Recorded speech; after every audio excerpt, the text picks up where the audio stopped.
Alright, ladies and gentlemen, Fab's in the house, and welcome back to the channel. Today I am in the house with a Wii knife. I've got the Vision R right over here with me for a review. Couple stickers in the box. There's a padded, embroidered, zippered nylon pouch with this knife with a microfiber cloth, a little bit of paperwork, but who cares? That's what we care about, right? This is the Snecx design Vision R we made. So this knife is made in China, 275 bucks for a titanium. Look at the lock. Guys, this is a fidget monster. Snecx designed. Titanium handle, internal skeletonization going on around these holes. You have some extensive milling pockets. I think you can appreciate on both sides the weight reduction, nice chamfers. You get 3 holes with chamfers going through the scale, and also going on the other side, lanyard hole kind of deal, I believe is kind of right over here. We'd go through here and probably, yeah, around the pocket clip, which is on the side. Very, very interestingly designed, kind of like a Rockstead, hidden. And what's the other one? This CJRB, I don't remember, guys. I'm getting old. But anyways, lateral pocket clip dip carry. It just sits on the side like that. Pretty recessed tip, so centered, nothing wrong with that. Wide chamfers all around the scales, internal as well. You have very little design touches. Like, look at this right over here. I really appreciate that. The screws are flush. This is just protruding a little bit more. But still, the finish is blasted and just a little kind of stone wash. Very, very lightweight. You have a little marks, but still, it's pretty plain. You get some...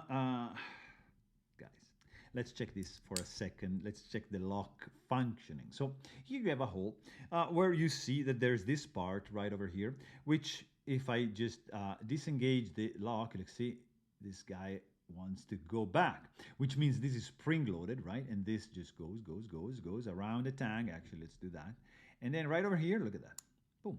This kicks in because there's a spring that just pushes this thing upwards.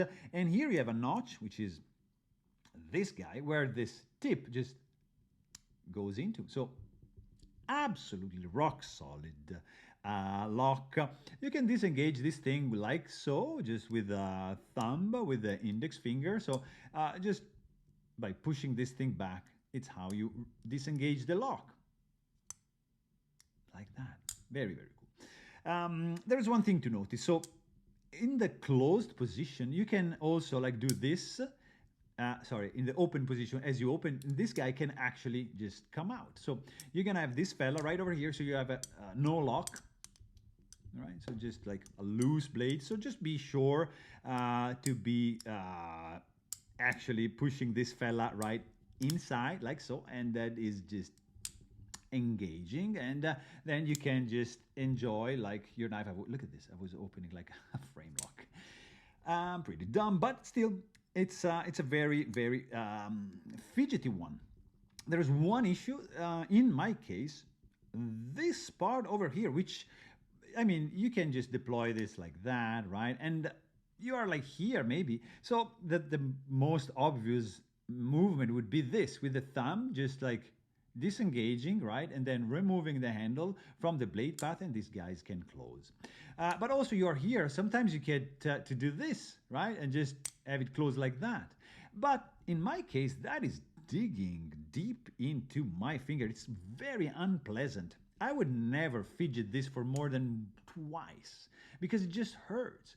This is the preferred method for me to disengage the lock bar, but actually there's no satisfaction. It's not pleasant. I mean, it's not fun. This is fun, right? But like this, it's not really fun, because with the thumb you have this finger like completely blocking the blade path. it is good because you have a wide finger choil right over here, so you just don't worry. You just push this thing back, you disengage the blade 100%, then you just this, right? But this is the preferred, of course, like that's the fidget monster I'm talking about right over here, right? That's what I'm talking about. But this hurts. So that's, I mean, it hurts. I really don't like it. It's beautiful, the concept, the execution, not so much for my index finger. For the thumb, no problems whatsoever.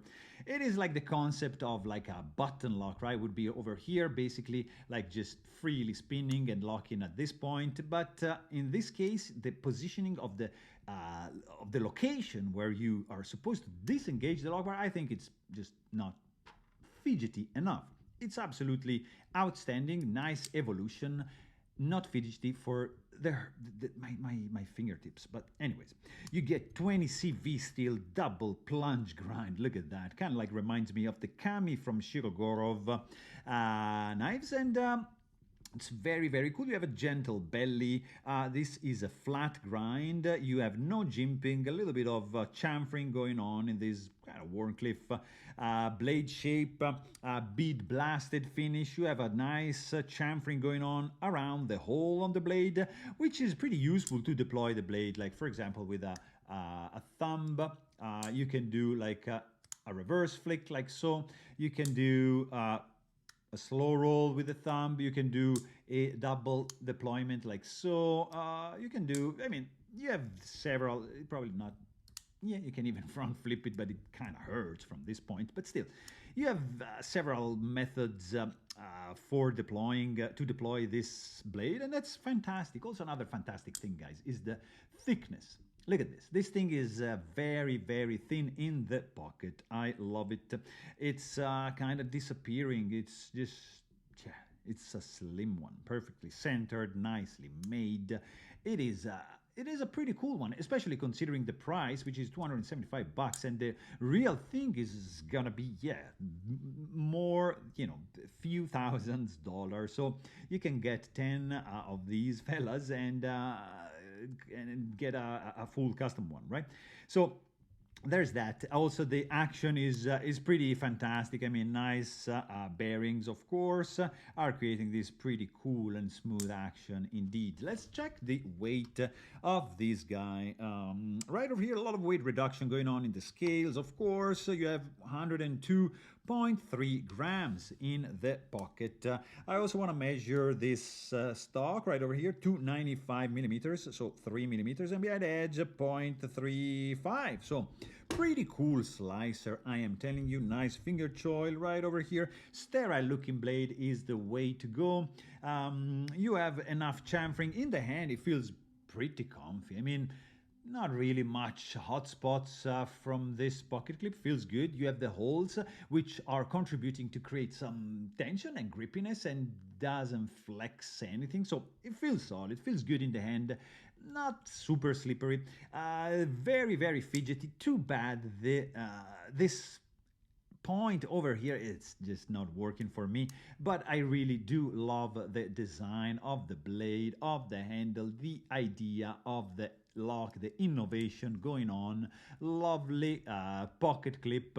It is like nice that you can just deploy it in so many methods. It's sounding spectacular, guys. Really like this fella. The only thing is that sharp bit over there, because beside that, the design is gorgeous, feels great in the hand. It's super fidgety, sounds also very cool. So I mean, what more can I ask? Maybe just a little bit of padding right over there. So there you have it. I literally hope you guys enjoyed this video. Thanks for watching and stay tuned.